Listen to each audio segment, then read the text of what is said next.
No more debate about debates. That is at least how the Biden campaign is shooting down Donald Trump's demand to add more dates to the debate calendar.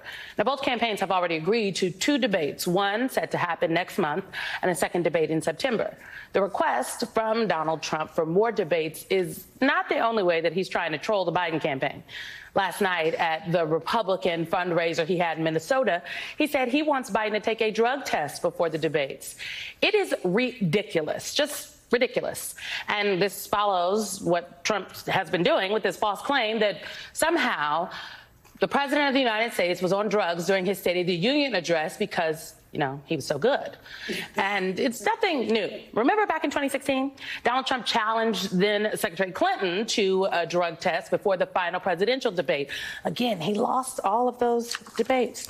Back with us is Julian Castro and Molly Jong Fast. I think it is absolutely ridiculous that the former president of the United States is trying to ask people to take a drug test. I think it's crazy. No, I think, Donald Trump, you drop trial first and take the test, and then, we'll see what happens after that. I mean, the only drug he seems to be taking is a sleep aid. That's it. I mean, why do we continue to follow this foolishness this way and take any of it seriously? Because it isn't. It's all distractive noise leading to nothing. This race is about the competency of both of these men to run this country. One wants to be a dictator, folks. Get that through your skulls, that this man is a dangerous threat, and he's telling you such.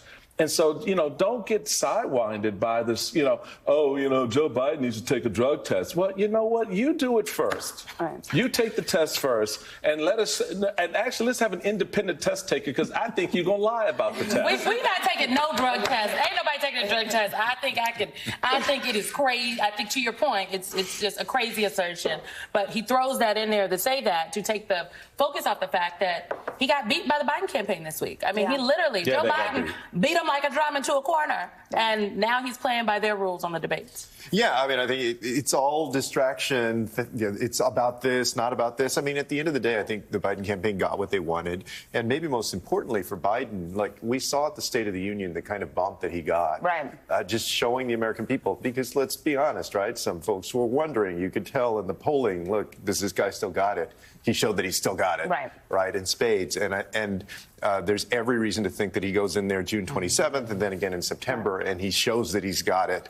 He beat Trump when they debated in 2020. And Trump doesn't have a good track record in these debates. I mean, he got beaten by Hillary, soundly in 2016, soundly by Biden when you looked at all of the focus grouping and the polling afterward.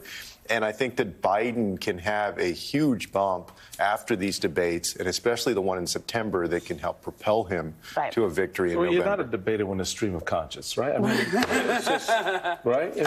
Part of what I've understood, and you'll correct me if I'm wrong, is that part of the Biden team's incentive for having a June debate is that they want voters to tune in, that they feel if it becomes clear to voters, it's going to be a binary choice. And you're going to have to make that. And we can talk about RFK separately and some of the other third-party candidates separately, but this choice is real. This is a choice you're going to have to make, and we need you to sober up to that come June. I know that we often poo-poo polling, but just to give us some context, there was this out of a recent poll from the New York Times. Nearly 1 in 5 voters in battleground states says that President Biden is responsible, get ready for this, for ending the constitutional right to abortion. So, there's also just some fact-checking. You're pained as a messenger. I am. It's like, should I fact check for everyone, just so you know that was Donald Trump? Right. But Somali, what does that tell us? That you have that number of Americans who believe that Joe Biden, the president who has stood as a champion for women's reproductive rights, ended Roe versus Wade. 1 in 5 of the 1,000 people that the New York Times spoke to, we don't know if they are likely voters, or I need to check the crosstabs. So, yes, I'm a crosstabs truther, and a lot of those crosstabs don't line up. So But we imagine that there's a hint of truth in But that. agree. Right. No, it's a messaging problem, and it's a people not paying attention problem, and it's a communication problem, and it's also like the mainstream media has been decimated. So there are a number of things they're going up against, but I think Jen O'Malley Dillon did incredible sorcery here. She wanted one in June. She wanted one in September. She wanted people paying attention. She didn't want too many. She didn't want Donald Trump. I mean, if you look at clips from that last debate, he's talking over Biden. He's yelling at Biden. He's not respecting the rules at all.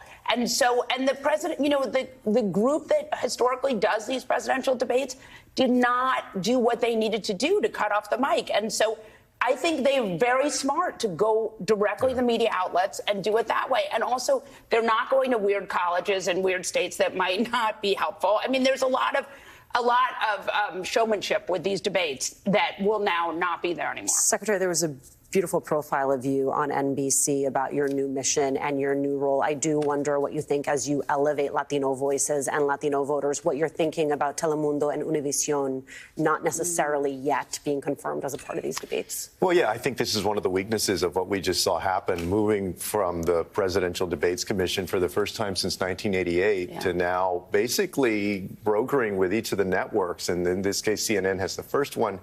I think what you lose there is you lose perhaps a Spanish language one. Also, I think you lose a chance at some of the diversity of the anchors, because then you're just dealing with whoever that network has.